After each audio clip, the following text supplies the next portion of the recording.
En Perspectiva presenta La Mesa TIC.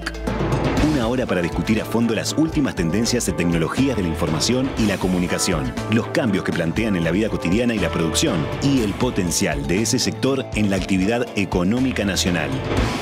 La Mesa TIC es una presentación de INCO para su producto Atlassian Gira Software, con el auspicio de Bantotal, Quanam, Netgate, Sigfe, Elegí Bien, Elegí Sigfe y Quantic Group. Más de 40 años al frente de la tecnología. ¿Debemos desarrollar mentes no humanas que podrían eventualmente superarnos en número y en inteligencia, dejarnos obsoletos y reemplazarnos? ¿Deberíamos arriesgarnos a perder el control de nuestra civilización? Estas preguntas tan inquietantes aparecen en una carta firmada hace 2 semanas por un grupo de grandes empresarios del sector tecnológico, pero además expertos y líderes políticos, que piden que se ponga una pausa de 6 meses en los experimentos con inteligencia artificial más potentes que el chat GPT-4, porque, según sostienen, pueden plantear profundos riesgos para la sociedad y para la humanidad.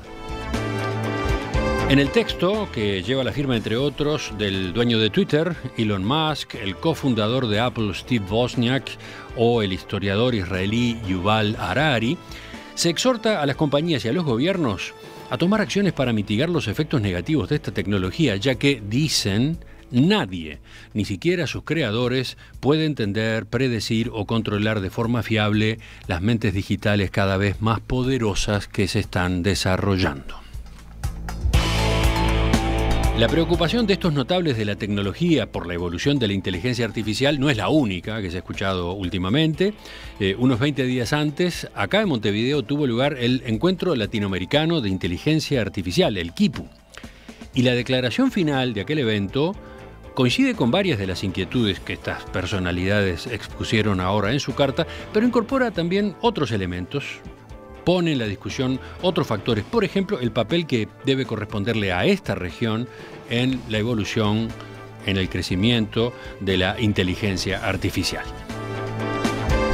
En los próximos minutos, en esta edición, la de abril de 2023 de la Mesa TIC, vamos a discutir a propósito de estos pronunciamientos. Les presento a quienes son nuestros invitados esta mañana. Empiezo por Lorena Echeverry. Buen día, Lorena. Buen día. Más cerca del micrófono. Ella es doctora en computación, docente en el Instituto de Computación de la Facultad de Ingeniería de la Universidad de la República. Una de las firmantes de la declaración de KIPU, ¿no? Sí. De la declaración del Encuentro Latinoamericano de Inteligencia Artificial. Sigo. Pablo Rebufelo, ingeniero en computación, gerente de tecnología e innovación en ICA, Ingenieros Consultores Asociados, integrante de la Mesa de Inteligencia Artificial de la CUTI, la Cámara Uruguaya de Tecnologías de la Información. Buen día, Pablo. Buen día. Más cerca del micrófono también. Así. Sí, buen día. Ahora sí, así lo También soy docente de Facultad de Ingeniería del INCO. Bueno, faltaba ese dato. Sí. Y el tercer invitado, Federico Lecumberri, buen día. Buenos días. Él es doctor en Ingeniería Eléctrica, profesor de Procesamiento de Señales y Machine Learning en la Facultad de Ingeniería de la Universidad de la República, investigador asociado además en el Pasteur, ¿no? Instituto Pasteur Montevideo. Cierto. Bueno, gracias a los tres por acompañarnos. Y ya mismo, sin más vueltas, vamos al tema. Estas declaraciones que yo cité en la introducción pusieron de algún modo en la agenda la gobernanza de la inteligencia artificial, bueno, y los posibles efectos negativos de esta tecnología.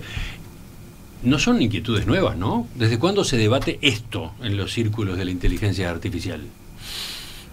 Desde hace tiempo.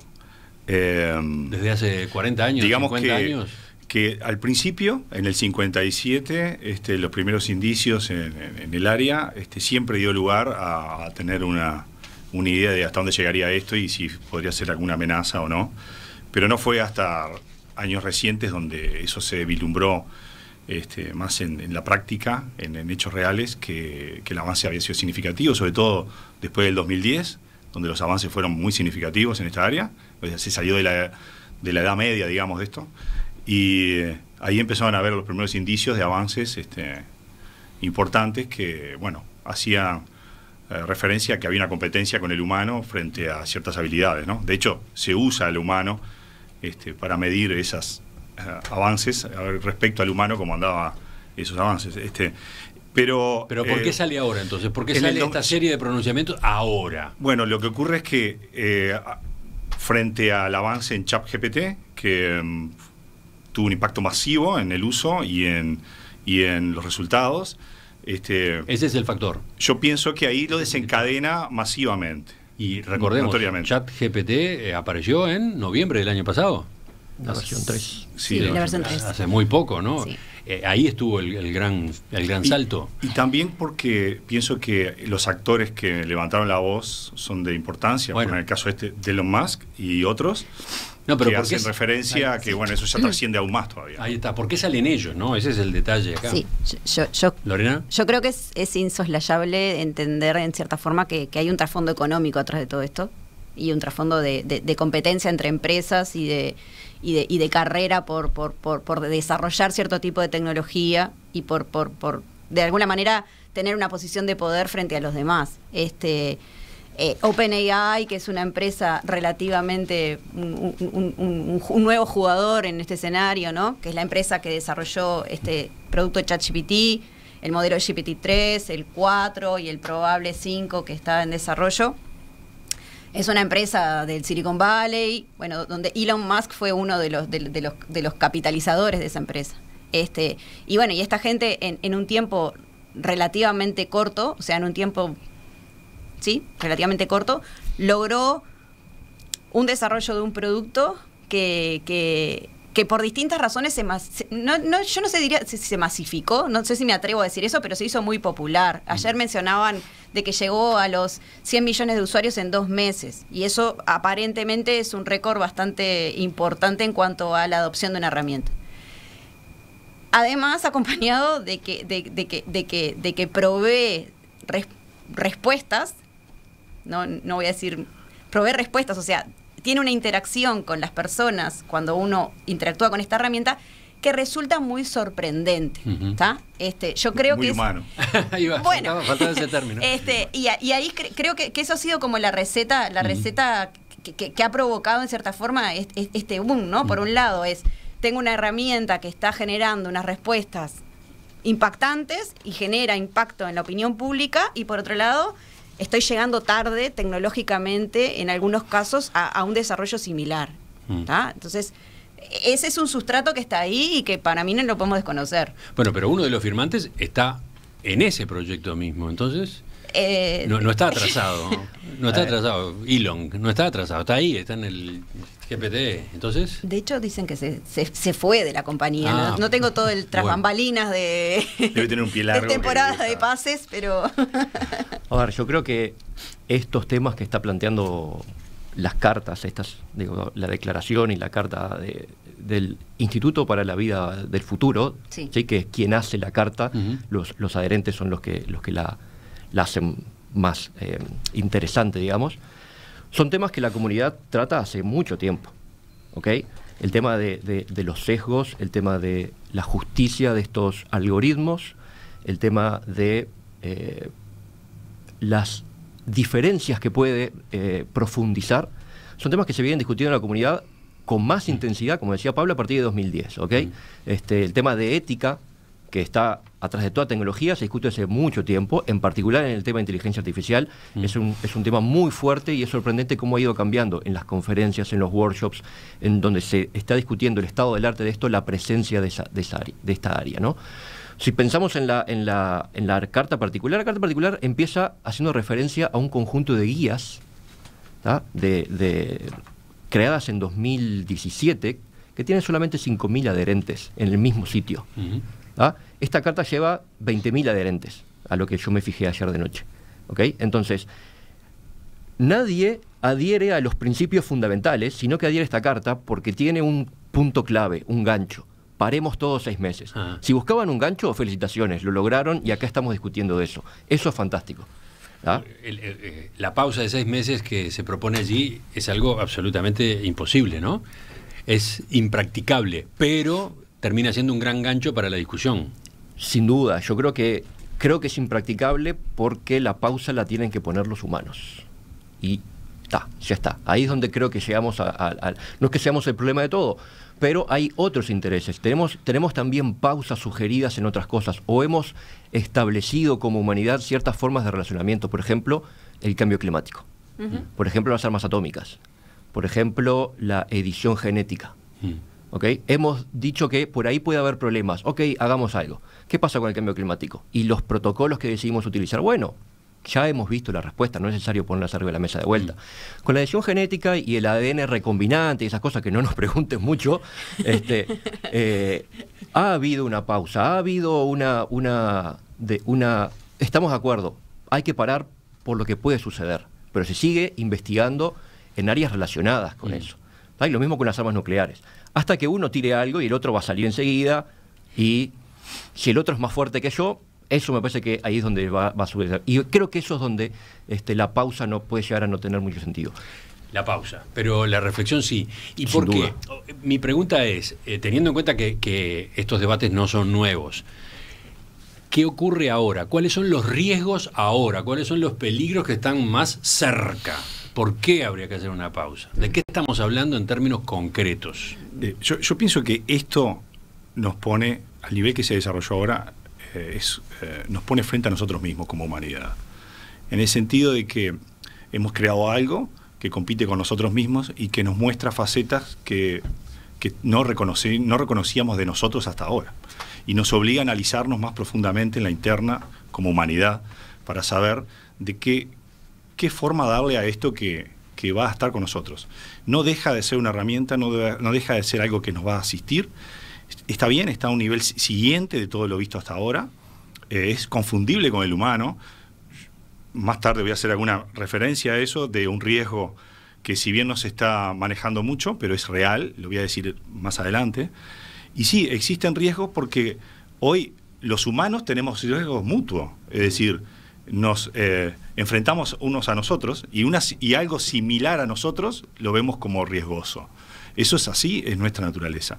Entonces, es una oportunidad única que tenemos ahora de poder analizarnos como humanidad y ir al siguiente nivel, en el sentido de si tenemos que cambiar la humanidad como la vemos hoy, porque muchos elementos que estamos tratando de regular de la inteligencia artificial no los regulamos a la humanidad hoy mismo, y deberían ser regulados en el sentido de que la humanidad se daña a sí misma. Entonces, eso es un tema más bien filosófico y de conciencia que tenemos que poner sobre la mesa, que me parece bárbaro, que comparto que lo de 6 meses es algo sin sentido, no entiendo el parámetro donde sale, pero lo importante acá es que hace que se ponga el tema sobre la mesa y que empiecen a analizar las cosas con conciencia, que es el objetivo que me parece más acertado. Uno de nuestros oyentes dice con su mensaje: efectivamente, esta nueva discusión se debe a que con el ChatGPT, por primera vez, los usuarios finales entraron en contacto con esta tecnología y por eso se generó toda esta paranoia. Sí. Ese es el gran acierto de ChatGPT, de OpenAI, es enfrentarnos a algo. ¿Ah? Exacto, la masificación, la disponibilidad a cualquiera que tenga una conexión a internet y quiera poner algunos datos suyos. Pero de nuevo, ¿de qué riesgos estamos hablando? Voy a la carta, ¿no? Sí. La carta dice: en los últimos meses los laboratorios de inteligencia artificial han entrado en una carrera fuera de control para desarrollar e implementar mentes digitales cada vez más poderosas que nadie, ni siquiera sus creadores, pueden entender, predecir o controlar de forma fiable. Se preguntan incluso si deberíamos arriesgarnos a perder el control de nuestra civilización. O sea, hay una carga ahí de películas de ciencia ficción a nivel masivo. Le pusieron que color, se proyecta sobre la tecnología. Yo quisiera eso, que si bien puede ser un escenario, sí, el Terminator, por ejemplo, es muy fácil de evitar eso. Es muy fácil. En el sentido real de nadie va a conectar el GPT a los controles de ojivas nucleares porque el sentido común lo va a detener, estoy seguro. Estoy seguro. El menor de los yo pienso que ahí hay un elemento que, si bien los riesgos son de ese tipo, ¿no? Si yo lo conecto, va a tomar control de algo y va a poder estar sesgado, no favorecerme. Los autos que andan solos cuando atropellan a alguien, de quién va a ser la culpa, el sesgo frente a elegir una persona u otra, con qué criterio. Hoy es difícil para los humanos elegir y conocer a alguien. ¿Por qué pensamos que una inteligencia artificial lo va a hacer mejor que nosotros? O sea, ahí estás hablando de ejemplos de riesgo que están de por medio. Pero ocurren algunos que son, por ejemplo, una vez que tengamos acceso a inteligencias bastante desarrolladas y podamos analizar toda la problemática, el tránsito, y la inteligencia nos diseñe un modelo de tránsito nuevo, y lo analicemos a fondo y tiene sentido, y es mejor que el actual, pero no rompe el modelo actual y los intereses atrás de eso, ¿qué va a pasar? ¿Ceden frente al nuevo modelo o tenemos otro juego de intereses, en este caso apoyado porque tenemos una herramienta muy poderosa que nos da una solución para resolver algo tan grave como es el tránsito, el incidente? Ahí estás hablando de ejemplos muy interesantes, pero que no van a lo más dramático que de algún modo se teme, ¿no? O que parece indicarse con este texto, ¿no? Que se nos vaya de las manos la inteligencia artificial, ¿no? A mí me gustaría puntualizar un poco acerca de qué son estos modelos, o sea, qué son estos artefactos de inteligencia artificial que hoy se están desarrollando, porque como que estamos hablando capaz que demasiado en abstracto, ¿no? Y esto es lo que sabemos, porque quizás hay algunos desarrollos que están adentro de los laboratorios que no conocemos, pero básicamente el gran impulso son los modelos generadores, ¿tá? Modelos generadores de imágenes, de video o de texto. El texto no tiene por qué ser solo lenguaje, puede ser programas de computadora, pueden ser diseños de páginas web, puede ser texto que no es idioma. Y esos son los productos que se están desarrollando fuertemente en los laboratorios hoy en día. Atrás de esos productos están granjas gigantes, ¿no?, de servidores procesando cantidades monstruosas de datos para poder conseguir estos niveles de no es precisión el término, pero estos niveles de similitud con cosas que al humano le suenan que tienen sentido, ¿tá?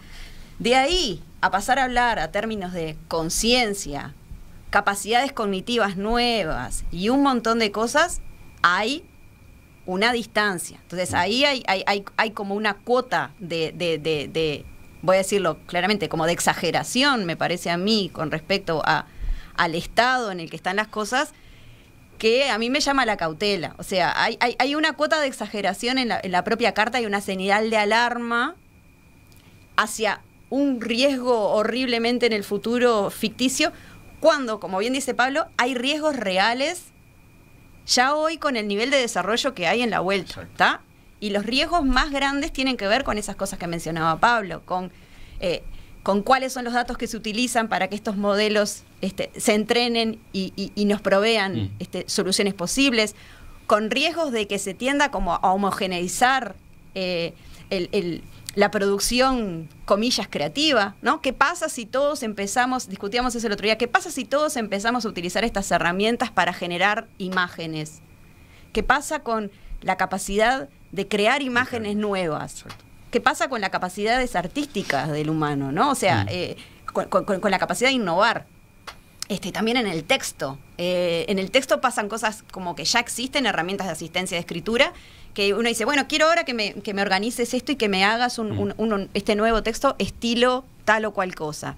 Ya hay un debate importante, por ejemplo, con respecto a la detección de plagio o la detección en la autoría de los artículos científicos, si son elaborados por humanos o elaborados por máquinas. O sea, eso ya está pasando hoy, Y ¿no? Es suficiente riesgo, decís. Y bueno, no es riesgo, es riesgo, realidad ya. Realidad. Y es un problema Exacto. sobre el cual habría que reflexionar. Exacto. Y sobre el cual habría que eventualmente Exacto. actuar. Con esto nomás ya tenemos bastante, estás diciendo, como para pensar en escenarios en los que la inteligencia artificial tome el control. Leo, esta carta que firmaron no la escribieron ellos. A veces la escribe un asistente, un secretario. ¿Qué pasa? ¿Es un riesgo eso? Ah, mira. Si lo hace una máquina, ¿está mal? Yo no tengo la respuesta, ¿tá? No tengo la respuesta, pero como decía Pablo, son asistentes. Debemos tomarlos como asistentes. Tienen que sugerirnos. Nosotros tenemos que tomar la decisión definitiva. Cuando ellos ya hablan de una carrera sí, fuera de control. Bueno, está bien, hay ciertos laboratorios que están generando en algunas áreas súper específicas, como es el tema de texto e imágenes, que es algo muy particular porque llevamos décadas de juntar texto e imágenes en Internet a nivel digital, entonces es donde más se ha desarrollado este tipo de tecnologías, porque hay una cantidad enorme de datos en ese sentido. Es fácil entrenar sistemas que logren, es fácil no, pero son los dominios donde los sistemas tienen más datos para aprender y llegan a una performance similar a la de los humanos. Y ahí voy acá a una cosa que decía Pablo recién, y es, lo estamos comparando con humanos porque nos creemos que somos lo más desarrollado en materia de inteligencia. La definimos siempre respecto a nosotros. El cerebro es lo que nosotros imaginamos como esa máquina que queremos simular, y por eso hablamos de redes neuronales y la unidad básica es la neurona, porque es algo que nosotros usamos como reflejo. Entonces, ahí hay un tema clave, y es nosotros nos estamos poniendo como centro de la comparación y tenemos miedo o incertidumbre de si puede nuestra civilización. ¿Qué civilización? ¿La de Elon Musk? ¿La oriental? ¿La uruguaya? ¿Cuál es la civilización que está en peligro en esta nota que están diciendo? Creo que, como todo, es el primer párrafo, tiene que ser impactante y está muy bien redactado, tal vez por un humano. Ahora, me parece que es súper bienvenido que nos planteemos esto de discutirlo. Tal vez estos 6 meses que dicen que sean inmediatos, bueno, no son inmediatos. ¿Cuándo empiezan? Tal vez nos tenemos que preparar para 6 meses de, no sé, mesas redondas en todo el mundo para recibir aportes de distintas culturas, de distintas diversidades, y todo ser tomado en cuenta para ir a algo más, pero como humanidad. ¿Lo vamos a volver a hacer como regiones, como países, basándonos en nuestras fronteras políticas? Bueno, entonces vamos a algo que ya es conocido. Pero como decía Pablo, como decía Lorena, esto nos cuestiona como humanidad toda, ¿ah? Y como decía Lorena, esto surge y esto se mueve con intereses comerciales atrás. Eso es indudable. ¿Ah? Y están las primeras dudas. Bueno, yo en 6 meses me puedo poner a tiro, por eso les pido que no se pongan, que no avancen tanto. Esa duda surge inmediatamente. Uh-huh. Hay un tema que es, esto sin lugar a dudas, no voy a hacer una predicción acá, pueden creer que sí, pero el producto final de esto es que va a seguir desarrollándose y vamos a terminar en la inteligencia general artificial en algún momento. Perdón, vamos a terminar en la inteligencia general artificial, que es algo muy similar al humano en cuanto a inteligencia, la forma de codificar el mundo y de interactuar. Y van a haber, sí, robots que van a ser muy iguales a una persona, que no vamos a saber si estamos frente a un robot o a una persona real. Eso va a ocurrir en el futuro, en algún momento. Y va a ocurrir antes de lo que pensamos. De hecho, todas las fechas previstas de avances siempre, ahora en esta área, se reducen. Siempre vienen antes. Entonces, es un hecho que vamos a tener que enfrentar como sociedad. Uno se va a cuestionar más allá de los riesgos, es decir, ¿y cómo educamos a la gente para esto? Y nosotros tenemos que poner foco una vez más en las funciones de alto nivel humano. Vos decías algo muy importante recién, ¿no? Si empiezo a generar imágenes con una inteligencia artificial y videos, ¿y dónde está la parte mía creativa? Es decir, la empiezo a sesgar también hacia el lado de la tecnología. Entonces, creo que el ser humano nunca estuvo a la altura de lo que ha inventado. Por eso siempre hemos tenido un desfasaje y un conflicto y un problema al usar la tecnología. Desde el cuchillo a cualquier otra tecnología, siempre ha habido problemas. Y eso es porque siempre estamos atrás a nivel de conciencia de lo que hemos creado y de cómo hacer para que realmente nos beneficie a todos y no a un grupo reducido. Entonces, en ese sentido, es una vuelta de rosca esto. Esto nos puso un reto nuevo. Dijeron, no lo hicieron hasta ahora, esta es la última. Es como si fuera la más importante. De hecho, hasta ahora la más importante. No sé si será la más importante de toda la humanidad, pero hasta ahora sí. Y nos enfrenta a que tenemos menos margen de error. Es decir, las reglas son las mismas. ¿Por qué tenemos menos margen de error? Claro, porque si nosotros hoy liberábamos esto, mañana conectan el GPT-4 a todo, y seguramente al no haberlo evaluado y tener una capacidad mayor a todas las tecnologías anteriores, tengamos probabilidad de que cometa más errores. Y ese error, al escalarlo a nivel global, puede ser de impacto inmediato global. Entonces, estamos en una escala, estamos transitando una escala superior a todas las anteriores. Y de ahí es que digo que el margen es menor, porque se nos puede escapar de las manos si uno hace una negligencia. Si yo estoy en el laboratorio inventando la bomba atómica y le digo, che, inventé la bomba atómica. ¿Sí? ¿Y qué hacemos con esto? No sé, vamos a probarlo.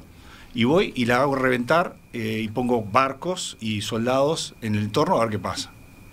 Y claramente que fue lo que se hizo, eso ocurrió, no estaba al nivel de conciencia de lo que habían descubierto. ¿Cómo van a poner gente a ver qué pasa en una explosión? Entonces, obviamente se le fue de las manos eso es un ejemplo de que se le fue de las manos por falta de conciencia.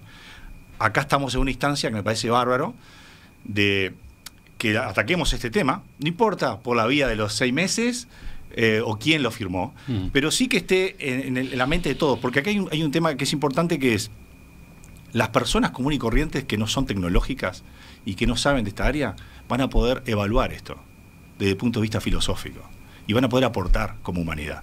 Porque no es que esto sea un tema que se va a discutir en un grupo reducido de personas y van a dar el resultado y decirlo a todos, a la humanidad, bueno, hemos visto que la forma de regularizar es esto y esto va a ser seguro para la humanidad. Podemos aportar todos, porque realmente es un tema importante y profundo.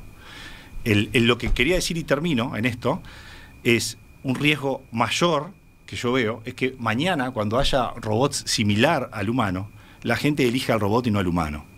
Eso para mí sería el peor y el riesgo más grande que pueda tener la humanidad en cuanto a incorporación de la tecnología. Y que la gente pueda elegir al robot y no al humano en, por ejemplo, claro, en todo.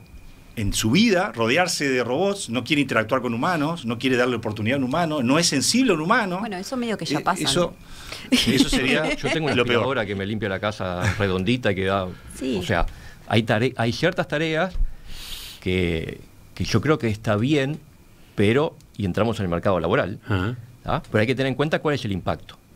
Entonces, o puede pasar lo otro, que creo que es lo que de algún modo le estaba por la cabeza de Lorena cuando decía que ya pasa. ¿Cuántas personas se acompañan por el teléfono en vez de acompañarse por otros seres humanos, ¿no? Sí. O generaciones enteras de gamers que interactúan en comunidades online y que a veces... perdón si afecto la sensibilidad de alguien en la audiencia, pero sí, o sea... Hay modos de relacionamiento muy mediados por la tecnología hoy en día que existen y están presentes. No te digo que sea gente que esté rodeada de robots, pero Pero ibas a decir algo y te frenaste. Claro, viviendo esas famosas mundos virtuales o realidades virtuales, o sea, viviendo realidades, jugando, interactuando, convenciéndose... Amando virtualmente. También. Amando, generando relaciones de pareja, entre comillas, y algo más. De eso estabas hablando. Eso ya pasa hoy. Sí, ya pasa hoy. Bueno, imagínate llevarlo al siguiente nivel con un robot físicamente, interactuando físicamente con algo que no hay diferencia. Tenemos Blade Runner. Tenemos la película Her también, que es la película Her, que es exactamente ese guión, digamos, es la relación de un humano con el sistema operativo, la inteligencia artificial que está dentro de un teléfono, ¿no? Y bueno, pero volviendo a lo que hablábamos al principio, yo creo que hay ciertas cosas que son trabajos tediosos, peligrosos, trabajar dentro de de un ambiente tóxico, que está bien elegir algo que no sea un humano. El tema es cómo nos enfrentamos cuando sustituimos tareas, que algunas creo que está bien sustituir, ¿ok? Y eso cómo derrama hacia el mercado laboral, conversión, y eso es algo muy tangente, también está en la nota, y es un tema que también hay que discutir, porque impacta esta tecnología o estos sistemas, impactan creo que en todos los aspectos humanos, porque esencialmente va al corazón de lo que nos hace humanos, que es la inteligencia o esa capacidad de adaptarnos. Vamos a volver por ahí, vamos a colocar puntos suspensivos en este lugar. Hay cantidad de oyentes apasionados con el tema, ¿eh? Vamos a ver si aprovechamos la pausa para que yo les pueda leer a ustedes algunos de los mensajes y los tomamos como base cuando retomemos a su vez la discusión. La Mesa TIC es una presentación de INCO para su producto Atlassian Gira Software, con el auspicio de Bantotal, Quanam, Netgate, Sigfe. Elegí bien, elegí Sigfe. y Quantic Group. Más de 40 años al frente de la tecnología. ¿Cómo se hace para mitigar los efectos negativos de esta tecnología? Por ahí va esta edición, la de abril 2023 de La Mesa TIC. ¿Quiénes nos acompañan en la mesa esta mañana? Lorena Echeverry, doctora en computación, docente del Instituto de Computación de la Facultad de Ingeniería de la Universidad de la República. Pablo Rebufelo, ingeniero en computación, gerente de tecnología e innovación en ICA, ingenieros consultores asociados, docente también en UDELAR, integrante de la Mesa de Inteligencia Artificial de la CUTI, y Federico Lecumberri, doctor en Ingeniería Eléctrica, profesor de Procesamiento de Señales y Machine Learning en la Facultad de Ingeniería de la Universidad de la República e investigador asociado en el Instituto Pasteur Montevideo.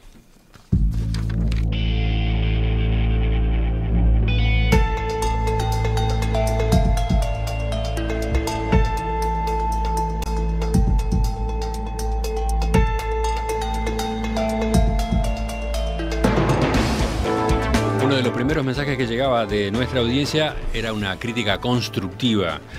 Preguntaba por qué para discutir este tema convocamos solamente a la gente del palo. ¿Por qué solo a expertos en tecnologías de la información? Estos debates deberían ser más amplios, señalaba. Bueno, hemos tenido ya debates más amplios y vamos a seguir teniendo. Es tema para la mesa de filósofos, por ejemplo, sin duda. Hoy vamos, sí, con esta... ¿Qué dicen ustedes sobre esta objeción? Que es cierta. Está perfecto. Por favor, quiero escucharlos. Ustedes no se aguantan a sí mismos. No nos soportamos. No. De hecho, paso un aviso. Federico y yo pertenecemos a un centro que se llama el CICADA, el Centro Interdisciplinario de Ciencia de Datos. Sí. Y aprendizaje automático. Y aprendizaje automático de la Universidad de la República.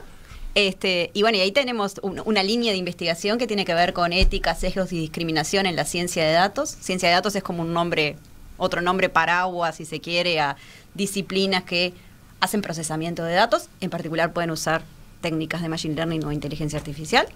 Y bueno, y ahí en esa línea, enfoque interdisciplinario, algunos filósofos y estudiantes de filosofía, psicólogos, sociólogos, neurociencia, o lenguaje. Sea, estamos tratando como de... Esto es interdisciplinario. Sí. Estamos tomando como base la carta, esa carta de los notables, así se la ha llamado, esa carta firmada hace 2 semanas por un grupo de grandes empresarios del sector tecnológico, expertos y políticos, que piden una pausa de 6 meses en los experimentos con inteligencia artificial más potentes que el ChatGPT-4, porque, según sostienen, pueden plantear profundos riesgos para la sociedad y la humanidad.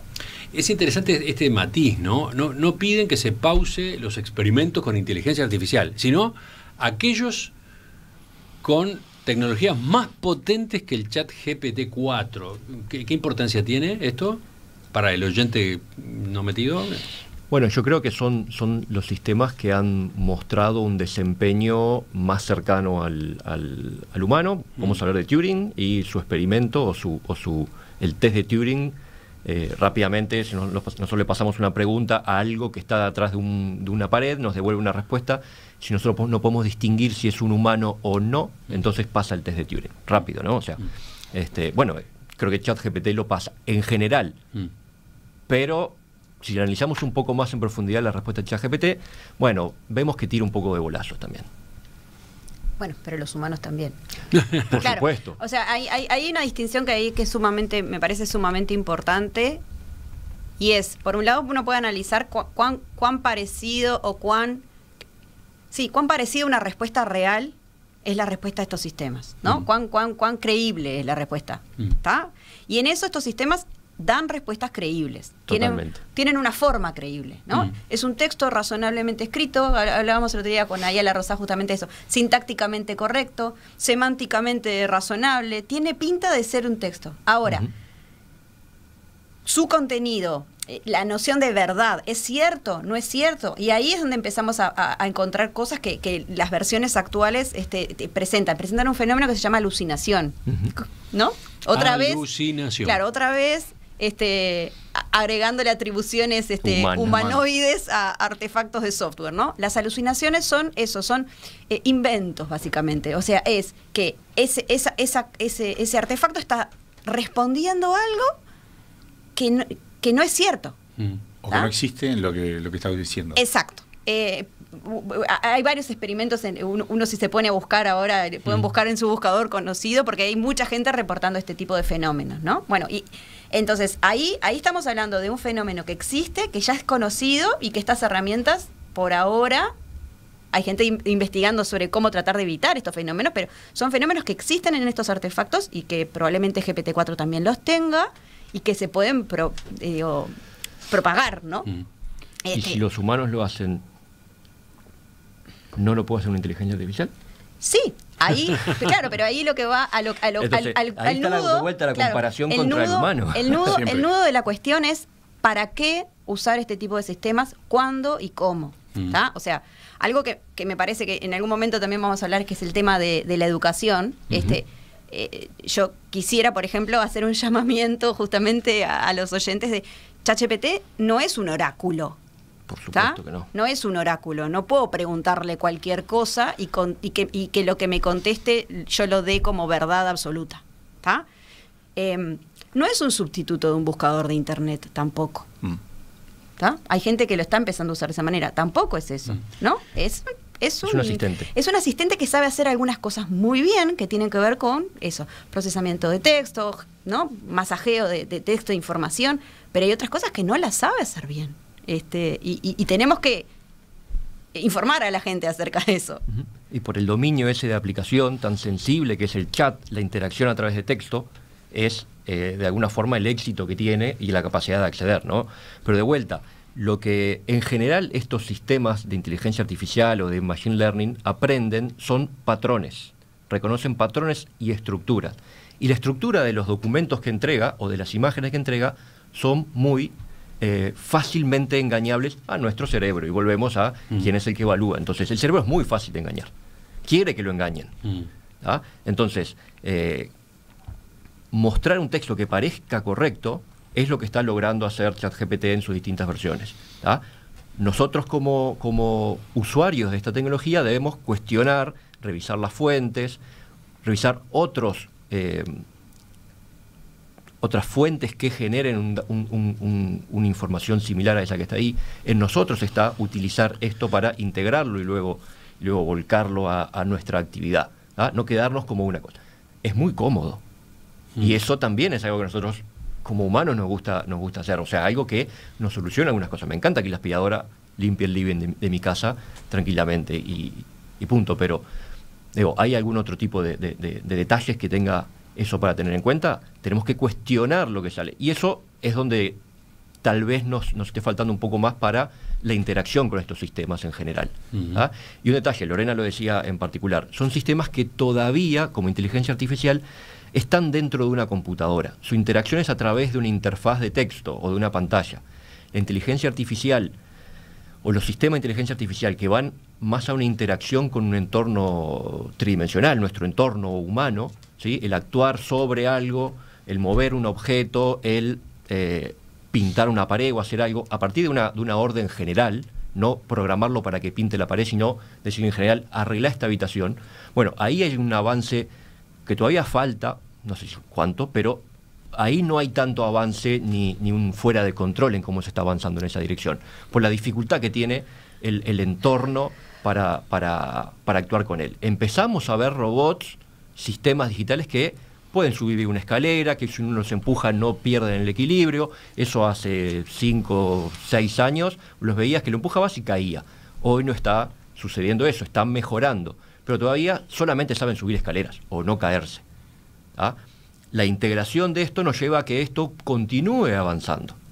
Es un buen momento para pensar en regulaciones, en hasta dónde puede llegar a avanzar, cómo le enseñamos a hacer ciertas cosas. Exacto. Sobre eso, quería hacer un paralelismo entre cuando uno educa a un niño, los primeros, esto es ciencia lo que voy a decir, los primeros 6 años de vida se forma la mayor parte del subconsciente del individuo, que luego lo define el resto de su vida, y que sí se puede cambiar, pero lleva un esfuerzo muy grande.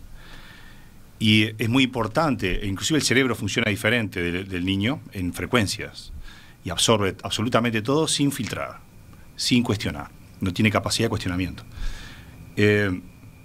Pero allí se instalan los valores y los principios fundamentales de ese individuo para el resto de su vida. Creamos el individuo en su mayor expresión allí, más allá de que luego a lo largo de su vida se manifieste en distintas situaciones. Pero esos valores quedan casi intactos a lo largo de su vida, como decía, que es algo que hoy se está demandando que debería de tener la inteligencia artificial, una vez más a nuestra semejanza. ¿Qué quiere decir eso? Que debemos asegurar al entrenar una inteligencia artificial tan potente, las que surjan en el futuro, de que ellas aseguren que tienen ciertos valores y principios básicos. No sé si las reglas de Asimov o cuáles, pero algunas que protejan a la humanidad, que todavía no sabemos qué es proteger a la humanidad porque nosotros no nos protegemos a nosotros mismos. Sí, sí. O sea, tenemos que reevaluar eso, analizar eso, antes de transferirlo a una entidad artificial. Y inventar los mecanismos para la transferencia, que tiene que ser muy similar a este concepto que yo digo, a mi entender, de asegurar un núcleo que persista a lo largo de sus próximos aprendizajes, porque cuando aprendemos matemática no nos cambian los valores que aprendimos cuando niños. Entonces podemos aprender cosas sin que nos cambie. Los números complejos, la raíz de -1. Sí, eso fue bastante. En el Encuentro Latinoamericano de Inteligencia Artificial, el KIPU, que también citamos en la introducción porque allí surgió otro pronunciamiento, se plantea que desde su diseño la inteligencia artificial no debe dañar a las personas y se debe minimizar su impacto ambiental. Aquí aparecen dos condicionamientos, ¿no? Tú te sonreís porque, Lorena, que estuviste en la redacción. El tema del impacto ambiental tiene que ver con eso que mencionaba hace un rato, y es el costo en energía, ¿sí?, que demandan el entrenamiento de estos grandes modelos de imágenes o lenguaje. ¿Está? Y el calor que generan. Bueno, y la huella de carbono que genera, ¿no? O sea, costos monetarios para la generación de energía, dependiendo del tipo de energía que se genere, huella de carbono en algunos casos. O sea, hay un impacto, uso de agua, en enfriamiento de centros de datos. O sea, hay un impacto ambiental en el desarrollo de estas cosas, que también genera desigualdad, ¿no? O sea, no cualquiera puede desarrollar, bueno, voy a relativizar un poco, pero típicamente no cualquiera puede desarrollar estos modelos que demandan esta cantidad de recursos, ¿tá? En las últimas 2-3 semanas, o 4 semanas, ha habido algunos avances en modelos abiertos, ¿tá? O sea, no GPT-3, sino modelos abiertos, desarrollados como variantes de algunos modelos que están en la vuelta, y alguna gente que dice que está logrando mejorar esta eficiencia, ¿no? O sea, que con menos cantidad de recursos poder lograr llegar a desempeños similares. Ese es un camino que ya se está transitando, ¿tá?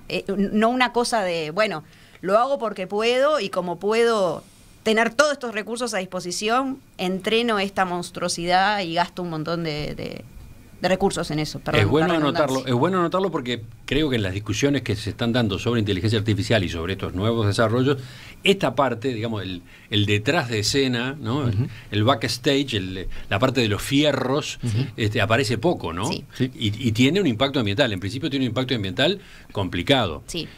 Imaginemos si esto sigue escalando, imaginemos si esto sigue creciendo, por lo menos con el estado actual de la tecnología, ¿no? Sí, bueno, digo, entonces, el desafío impone muchos también temas de investigación y líneas abiertas. De acuerdo. Pero quería anotarlo porque de esto habitualmente hablamos poco. Sí. Pero volvamos a la segunda parte de la frase. La inteligencia artificial no debe dañar a las personas. Así dicho, está perfecto y creo que todos lo compartimos, ¿no? Voy a traer algo que está también bastante en el tapete ahora, que son los marcos normativos o regulatorios que están en la vuelta. O que están... pensé que ibas a ir a Asimov. No, bueno, sí, pero un poco, sí los derechos humanos, un poco sí está relacionado. Las reglas para un robot, ¿no? Claro, pero la comunidad europea, o la Unión Europea, mejor dicho, hace 2 años más o menos que viene trabajando en un proyecto de normativa y de regulación del tema de inteligencia artificial.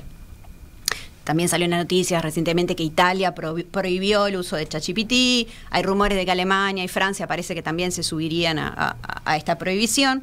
Pero bueno, más allá de eso hay como una idea de marco regulatorio. Y bueno, y lo que está trascendiendo es que la idea es, yo no leí la propuesta, pero clasificar las aplicaciones o los dominios de aplicación o los problemas en problemas donde sería imposible, por ejemplo, utilizar este tipo de tecnologías. Por los riesgos. Claro, problemas donde sería muy riesgoso, problemas de riesgo medio y problemas de riesgo bajo. Y bueno, y regular de alguna manera en función de eso, en función del problema. Y bueno, y uno de los escenarios donde justamente está prohibido tiene que ver eso con la vulneración más fuerte de derechos humanos. Por ejemplo, con la identificación de personas, identificación en el sentido de targeting, claro, sí. de clasificación de personas. Esa es una de las que me acuerdo de memoria. Pero entonces, esto de dañar a las personas lo podemos refinar en cosas bastante concretas, ¿no? También, sí. Otra vez, que las inteligencias artificiales no dañen los derechos humanos. Los humanos nos vivimos todo el tiempo complicando los derechos humanos de un montón de personas y no nos hemos podido regular. Bueno, tenemos una oportunidad de pensar las cosas. Bueno, pero hemos avanzado en una regulación. Sí. Hemos discutido, hemos creado organizaciones, hemos establecido códigos. La base está. Y bueno, y una parte de la humanidad cumple con esos criterios y esas reglas, otra parte no, pero se dio ese paso. Parece que en esta materia falta el primer paso, faltan los textos. Sí. Bueno, yo creo que hay diferentes propuestas de cómo crear, de guías de cómo crear este tipo de políticas. Chile tiene una política nacional sobre inteligencia artificial que es súper interesante, no solamente el documento final, sino el proceso de cómo la realizaron. El Foro Económico Mundial tiene una guía de 10 puntos para establecer este tipo de protocolos o de guías. La OCDE también lo tiene. Coinciden en muchas cosas, coinciden en el tema de los riesgos. Por los riesgos es como se evalúan estos temas. Nosotros en la Declaración de Montevideo decimos que estos riesgos deben ser evaluados desde el diseño de estos sistemas, no posterior a que el sistema está hecho. ¿Ah? También hay algo relacionado con la alineación de los sistemas a sus objetivos iniciales y que no logren sus objetivos o que logren cosas parecidas a sus objetivos pero que en realidad hagan otra cosa. Y dicen algo más, que tiene que estar la huella latinoamericana, ¿no? Sin duda. Señalan, es urgente integrar cabalmente las particularidades de las culturas latinoamericanas en la creación de tecnologías de inteligencia artificial para la región, una creación pensada para y con los latinoamericanos, valorando su participación en investigación y desarrollo, y no solo como meros productores de datos en bruto o anotaciones manuales con bajo valor agregado. Sí.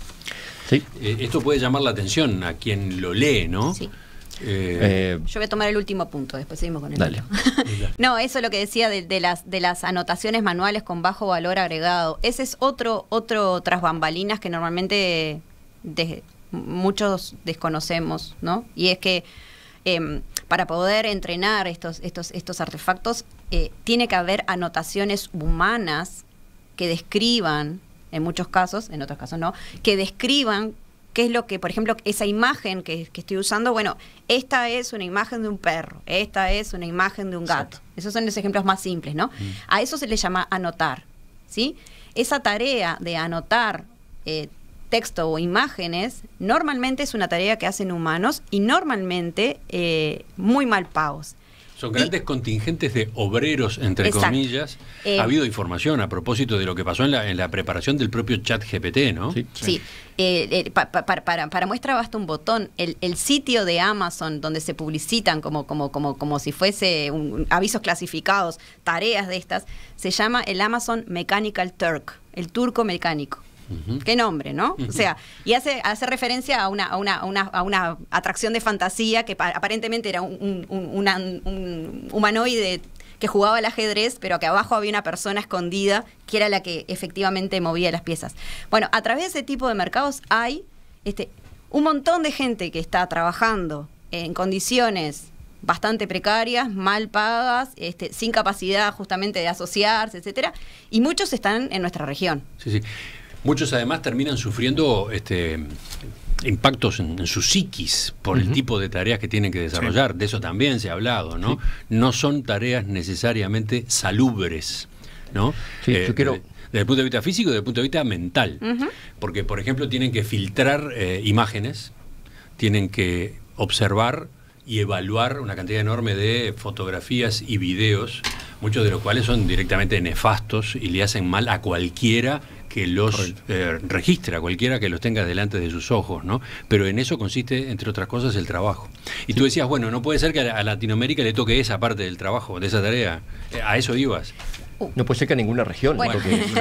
Se ha trabajado con africanos, ¿no? En el chat GPT ha habido países africanos que han suministrado buena parte de este personal. Y Asia también. Bueno. Asia históricamente es un mercado para ese tipo de tareas que todavía no tenían mucho nivel de automatización, ¿no? Y que podía uno contratar.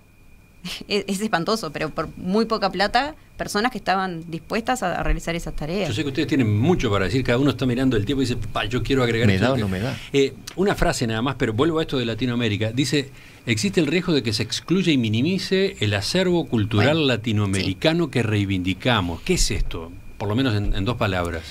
Tiene que ver con la impronta en el diseño, tiene que ver con los datos que se utilizan, por ejemplo, para entrenar y para armar estos modelos, pero tiene que ver también muchas veces con la concepción que está atrás de los modelos, me parece a mí, ¿no? Sí, a ver, una cosa que yo quería, que quería mencionar. Los datos es la materia prima. Sí. Seguimos exportando materia prima y no agregando valor agregado. A eso apuntamos nosotros con la Declaración de Montevideo. Aquí hay valor agregado, hay formación de recursos humanos. Es la forma de competir contra esto que viene, con recursos humanos especializados que puedan criticar lo que se está vendiendo, lo que se nos quiere ofrecer como nueva tecnología, para poder desarrollarlos, para poder ganar soberanía sobre los datos, la materia prima, sobre los productos, el valor agregado. ¿Ok? Sobre lo latinoamericano, les recomiendo ir al sitio de Equipu, ver el video en el minuto 55 de la ceremonia de cierre en el Solís. Es una charla por un investigador latinoamericano, uruguayo, sobre inteligencia artificial y música. Ahí va a quedar claro qué es lo que se busca hacer. Es utilizar la inteligencia artificial para preservar el acervo cultural único de esta región, único de cualquier región. Debemos mantener ciertas diferencias que nos hacen humanos. Kipu, para los oyentes, para quienes nos siguen por radio, les aclaro cómo se escribe eso, ¿no? Porque es Encuentro Latinoamericano de Inteligencia Artificial. ¿De dónde sale esta sigla tan rara? Ustedes me dirán. No es una sigla, es un dispositivo utilizado por las civilizaciones precolombinas que utilizaban para anotar información. Bien. Eran nudos en cuerdas que guardaban información numérica. Que el oyente no busque la sigla. No, es KHIPU.ai de Artificial Intelligence, el sitio web. KHIPU.ai. De acuerdo. En esta edición de la Mesa TIC, que ya sabemos va a quedar absolutamente incompleta, dentro de unos minutos, en la última parte, vienen por lo menos 2 asuntos. Educación y el juego del Go. A ver si los enganchamos por ese lado. Quedó dicho, los oyentes muy enganchados. Por ejemplo, Juan señala, muy interesante la discusión, qué pasa con las emociones. Luego agrega 2001, Odisea del Espacio, la película. Ya había dado un mensaje de lo que se venía. Stanley Kubrick, año 1966 aproximadamente. Susi, por su lado, recomienda el primer capítulo de los Jetsons, los supersónicos. El padre era digitalizador de profesión, o sea, lo único que hacía todo el día era apretar botones, da para pensar, las horas que trabajaba por día, etcétera. La sobrevaloración histórica de la inteligencia lógico-matemática nos ha traído hasta acá, dice otro oyente, Sebastián. Será tiempo de reivindicar los rasgos que nos distinguen de las máquinas, o sea, la empatía, el amor, los vínculos con la naturaleza que somos. Después, recomendaciones. Recomiendo la serie en Netflix Mejores que Nosotros. Eso lo plantea Natalia.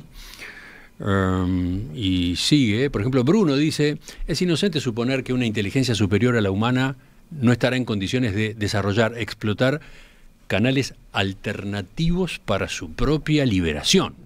Por ejemplo, convencernos de que no la paguemos, llegando a las personas indicadas, hackeando infraestructura, etcétera. Si es inteligencia, encontrará la manera de zafar de los bretes que le pongamos, de los condicionamientos que le pongamos, dice Bruno. La Mesa TIC es una presentación de Inco para su producto Atlassian Gira Software, con el auspicio de Bantotal, Quanam, Netgate, Sigfe, Elegí Bien, Elegí Sigfe y Quantic Group. Más de 40 años al frente de la tecnología. Estamos en esta edición de la Mesa TIC a propósito de la carta de empresarios expertos del sector tecnológico de primera línea en el mundo que han pedido se ponga una pausa a los desarrollos de inteligencia artificial más potentes que el ChatGPT, ante los profundos riesgos que implican para la humanidad. Ante esa carta, ante la declaración, además, del Encuentro Latinoamericano de Inteligencia Artificial acá de Montevideo, nos acompañan Lorena Echeverri, doctora en computación, Federico Lecumberri, doctor en ingeniería eléctrica, Pablo Rebufelo, ingeniero en computación, todos ellos docentes además, que se han quedado con cantidad de anotaciones. Y vamos a ver cómo hacemos para que algunas de ellas aparezcan ahora. Lorena, tema pendiente, educación. Tema educación. Me anoté acá porque me parece que se puede estructurar como en 3 grandes ejes. Por un lado, aspectos de conocimiento y de divulgación acerca de qué son y cuáles son las capacidades y las posibilidades que tienen estas herramientas a todo nivel de la población, ¿sí? Eso es, creo que es algo que si bien en cierto momento estaba plasmado, vamos a retomar el tema, en una hoja de ruta que en cierto momento se elaboró, es algo que... En Uruguay. En Uruguay, sí, perdón. ¿Hay una hoja de ruta en Uruguay? En ciencia de datos y en aprendizaje automático. Sí. Existe una hoja de ruta que fue aprobada en el 2018, 2019, que tenía distintos planes de acción en estos ejes, tanto aspectos formativos como planes de innovación, políticas públicas que había que desarrollar, o sea, un montón de aspectos. En este sentido, esto de la educación a todo nivel, cada uno de los distintos actores creo que un poco se están empezando a mover más fuertemente, también provocado por esta levantadita de bandera, ¿no? Estamos en conversaciones con gente de Ceibal con la que ya tenemos bastante interacción. En Ceibal hay algunas iniciativas de este tipo, en ANEP también, y ahí me fui ya al sistema educativo formal, ¿está? Emparentado con esto, creo que es ineludible que dentro del sistema educativo tenemos que tener en cuenta el impacto que va a tener estas tecnologías en el mundo del trabajo, ¿está?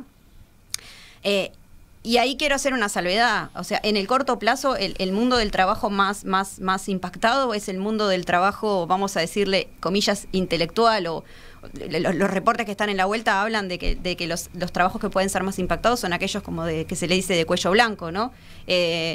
Tareas relacionadas con el marketing, con las finanzas, con el desarrollo de software, ¿no? O sea, son todas áreas de actividad que típicamente uno no se las imaginaba tan amenazadas por la robótica, ¿no? Porque esa cosa de la inteligencia artificial y la robótica en las fábricas, amenazando el empleo directo en las fábricas, no es el escenario que se está planteando ahora. O sea, la amenaza fuerte es para el trabajo, ese trabajo de desarrollo de videojuegos, imágenes, diseño gráfico en general, ¿tá?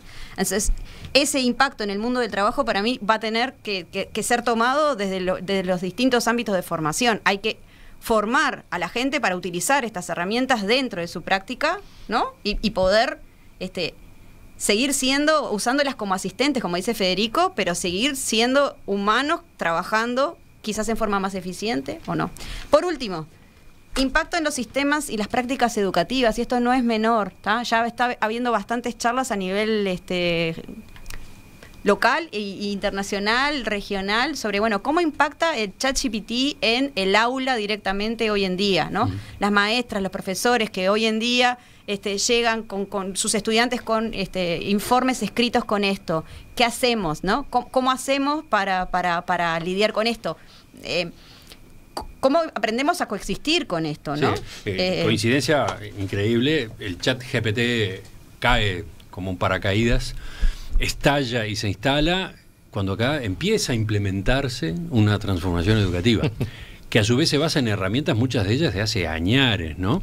De golpe está este actor nuevo, este factor completamente nuevo, disruptivo y con inmensa posibilidad por delante que no estuvo previsto, no figura en ningún lado, ¿no? Y que desafía sobre todo las formas de evaluación. O sea, es lo que principalmente desafía en este tipo de herramientas es muchas de las formas de evaluación que nosotros como docentes tenemos.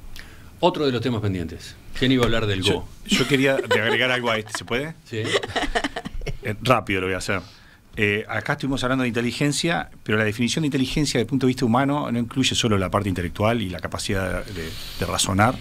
Hay muchas más inteligencias. Los especialistas saben, van a coincidir conmigo en que tal vez la intelectual sea la menos importante. Y en las otras hay muchos, está muy apoyado en funciones de alto nivel humano, que son las que van a hacer la diferencia no en esta inteligencia artificial, que todavía es menor, sino en la futura.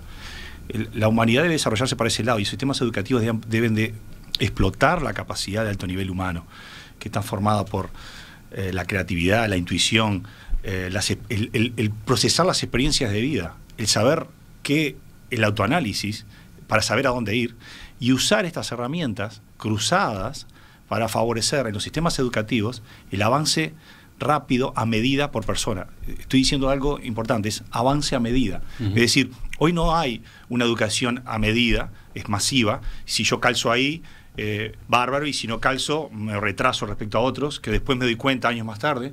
En el momento que alguien me evalúa, y si usted no sirve porque no sirvo yo o porque estoy en un medio donde no puedo explotar.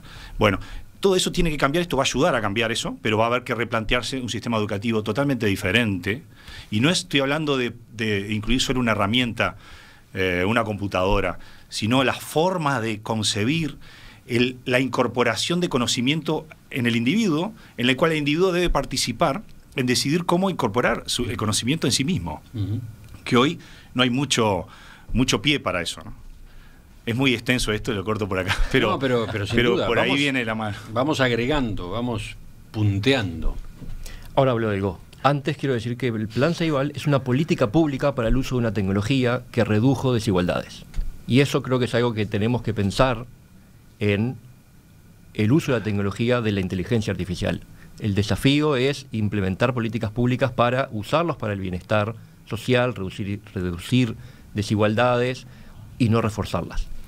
¿Y el Go? ¿Cómo entra en toda esta conversación? El Go es un juego, hace rato que está picando. El Go es un juego, el campeón mundial, universal de toda la galaxia de Go fue vencido por una inteligencia artificial en el 2014, 15 por ahí. 2015, ¿sí? AlphaGo se llamaba ese sistema que implementaba un tipo de aprendizaje particular. ¿Qué sucedió? En lugar de irse a llorar al cuartito, los maestros de Go y quien fue vencido están maravillados donde esta inteligencia artificial, este sistema, les está mostrando nuevas estrategias de juego. Estrategias que nunca habían sido exploradas por un humano, simplemente por la incapacidad de probar todas las posibilidades. Que la inteligencia artificial sí lo puede hacer, porque no duerme, porque tiene una capacidad de cómputo más grande e inconmensurable respecto a la humana. Entonces, en eso nos puede ayudar, sugerirnos alternativas. A ver, tú estás llevándolo a otros planos. Totalmente. Estás tomando el ejemplo del Go para decirnos qué. Para decirnos que puede haber una nueva organización de una relación humana o de planificar el tráfico en una ciudad, como decía Pablo al principio, o de lo que sea, porque nos permite un cierto tipo de inteligencia artificial evaluar distintas estrategias de cómo enfrentar a realizar una tarea. ¿Ah? Venimos los humanos realizando tareas porque otro lo realizó y así se hace de esa forma, pero ¿se puede hacer una forma alternativa? ¿Cómo podemos explotarlas? ¿Podemos simular esas formas y después evaluarlas? Entonces creo que en ese sentido ciertas inteligencias artificiales, ciertos sistemas nos pueden permitir brindarnos otras oportunidades, otras alternativas. Ofrecernos alternativas, no necesariamente alternativas que vamos a tomar. Por supuesto. Pero caminos, marcos, reglas, formas de organización, hasta de la sociedad. Totalmente. Diferentes, que nos abran la cabeza. A eso ibas, ¿no? A ese punto iba, exactamente. A eso ibas. Pueden entonces empujarnos hacia otra humanidad. Exacto. A ese extremo puede llegar la cosa. Sí. Si estamos dispuestos a ir en esa dirección. Lo estás colocando en el terreno de que el ser humano resuelve. O sea, siempre. ¿no? Siempre. Estoy de acuerdo. Siempre. Bueno, Frente siempre. a esta tecnología, el ser humano tiene que ser el que Bueno, resuelve. debe ser así, digamos. Nosotros somos los que Porque resolvemos. De vuelta, el cuco es que no resuelve la el ser inteligencia artificial termine creando e imponiendo, por ejemplo, Sí, otra forma de totalmente. organización de la La sociedad. inteligencia artificial me sugiere cuál es la siguiente palabra que yo voy a usar en mi redacción en el celular. ¿La puedo aceptar o no? Soy el que decido. Tal vez no estoy consciente que estoy decidiendo ser y escribir como el promedio de los humanos lo quiere hacer. ¿Ah? Pero yo tomo la decisión. Y eso creo que es una variable, una térmica que nosotros seguimos teniendo y vamos a seguir teniendo. Y creo que pasar al siguiente nivel es el siguiente nivel de dejar a estos sistemas tomar decisiones autónomas. Bueno, ahí es donde están los riesgos y qué es lo que todos estos protocolos, guías y actas evalúan. Los riesgos de estos sistemas desde el punto de vista del diseño, y eso vamos también en la Declaración de Montevideo. Desde el diseño de estos sistemas, los riesgos tienen que ser evaluados y calculados, y estar dispuestos a que si los riesgos no son los planificados y son mayores, cortar el camino de esa dirección. Yo estoy de acuerdo y quisiera decir, si uno tuviera que resumir esto, yo diría el efecto espejo de la inteligencia artificial respecto a la humanidad. Yo pienso que ahí se resume porque nos va a permitir conocernos como humanidad mejor, al enfrentarnos a nosotros mismos.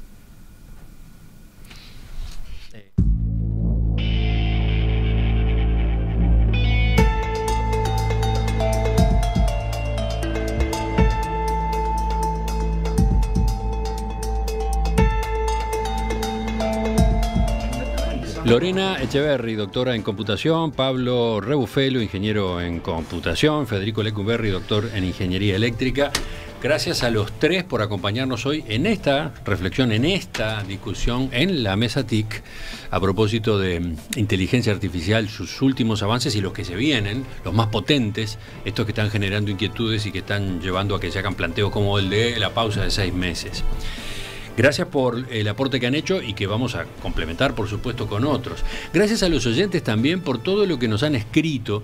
Y estaba pensando mientras concluía que iban a quedar afuera buena parte de esos mensajes, en una recomendación que podíamos haber hecho otras veces incluso. Cuando se publique esta edición de la Mesa TIC en la web, cuando se publique en audio y en video, debajo en la página, está la posibilidad que ustedes pongan sus comentarios. Bueno, ¿qué tal si vuelcan ahí?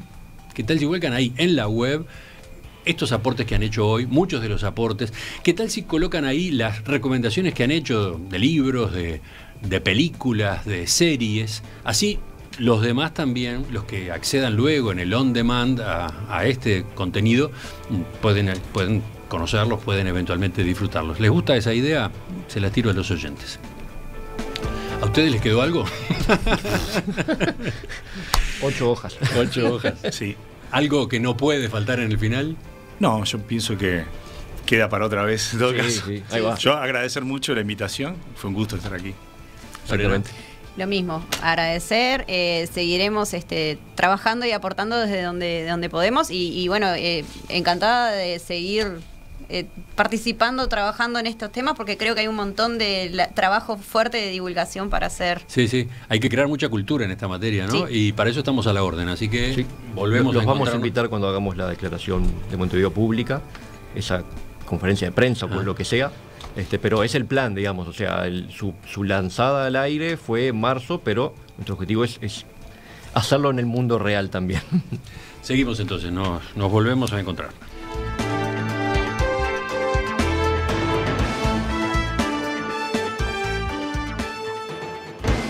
La Mesa TIC fue una presentación de INCO para su producto Atlassian Gira Software.